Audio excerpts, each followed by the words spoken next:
श्रीमद्भागवत महापुराण पंचम स्कंध है। अथ सप्तमोध्याय है भरत चरित्र। श्री सुखदेव जी कहते, राजन महाराज भरत बड़े ही भगवत भक्त थे। भगवान सब देव ने अपने संकल्प मात्र से उन्हें पृथ्वी की रक्षा करने के लिए नियुक्त कर दिया। उन्होंने उनकी आज्ञा में स्थित रहकर विश्व रूप की कन्या पंचजनी से विवाह किया। जिस प्रकार तामस अहंकार से शब्दादि 5 भूत तन मात्र उत्पन्न होते हैं, उसी प्रकार पंचजनी के गर्भ से उनके सुमति, राष्ट्र, भूभृत, सुदर्शन, आवरण और ध्रुम केतु नामक 5 पुत्र हुए, जो सर्वथा उन्हीं के समान थे। इस वर्ष को जिसका नाम पहले अजनाभ वर्ष था, इस वर्ष को जिसका नाम पहले अजनाभ वर्ष था, राजा भरत के समय से ही भारतवर्ष कहते हैं। महाराज भरत बहुयज्ञ थे। वे अपने अपने कर्मों में लगी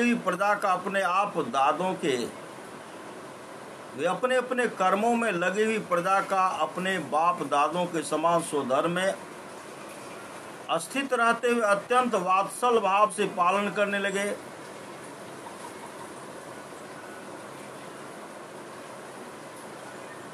उन्होंने होता, अधर्वणु, उदगाता और ब्रह्मा, इन 4 ऋत्विजों द्वारा कराए जाने वाले प्रकृति और विकृति दोनों प्रकार का अग्निहोत्र, दर्श, पूर्णमास, चातुर्मास,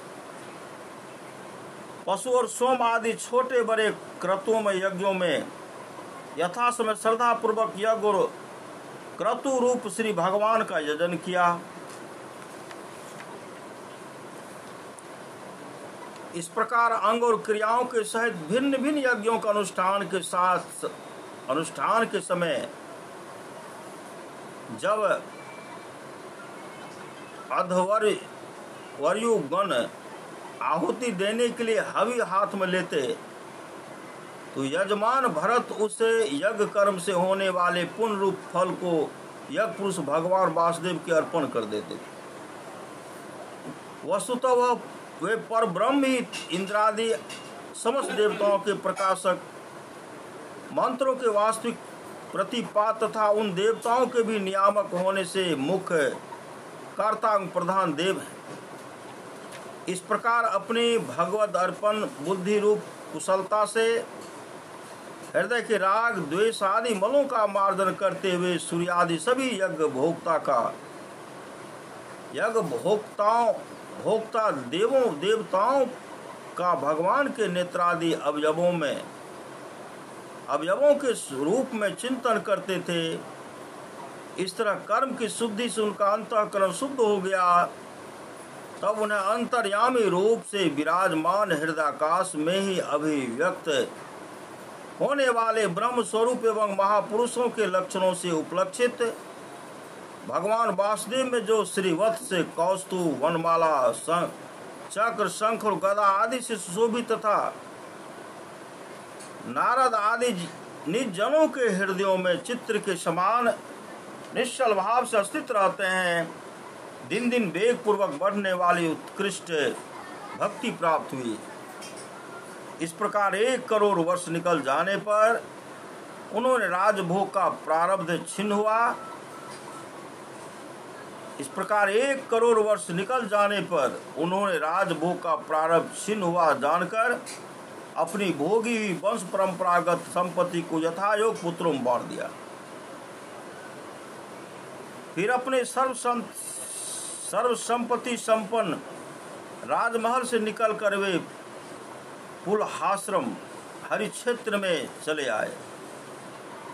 इस पुल आश्रम में रहने वाले भक्तों पर भगवान का बड़ा ही वात्सल्य है। वे आज भी उनसे उनके इष्ट रूप में मिलते रहते हैं।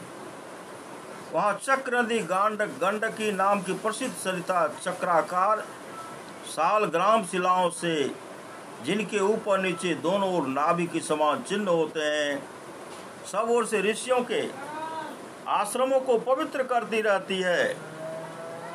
उसे पुलहाश्रम के उपवन में एकांत स्थान में अकेले ही रहकर वे अनेक प्रकार के पुत्र पुष्प, तुलसी दल, जौर और जल और कंद मूल फलादि उपहारों से भगवान की आराधना करने लगे। इससे उनका मन, अंतःकरण समस्त विषयाभिलाषाओं से निवृत्त होकर शांत हो गया और उन्हें परम आनंद प्राप्त हुआ। इस प्रकार जब वे नियम पूर्वक भगवान की परिचर्या करने लगे तब उससे प्रेम का वेग बढ़ता गया, जिससे उनका हृदय द्रवीभूत होकर शांत हो गया।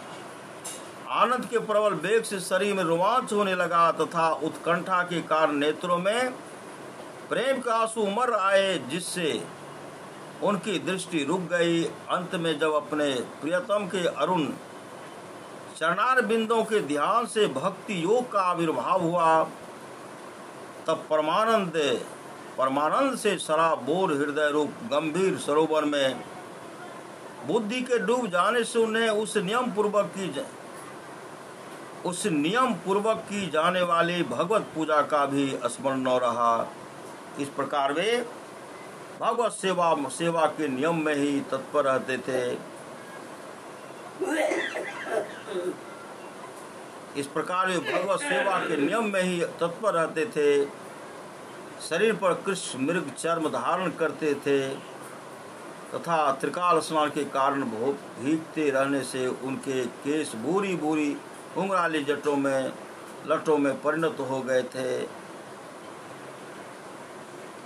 केश भूरी भूरी घुंघराली लटों में परिणत हो गए थे, जिनसे वे बड़े ही सुहावने लगते थे।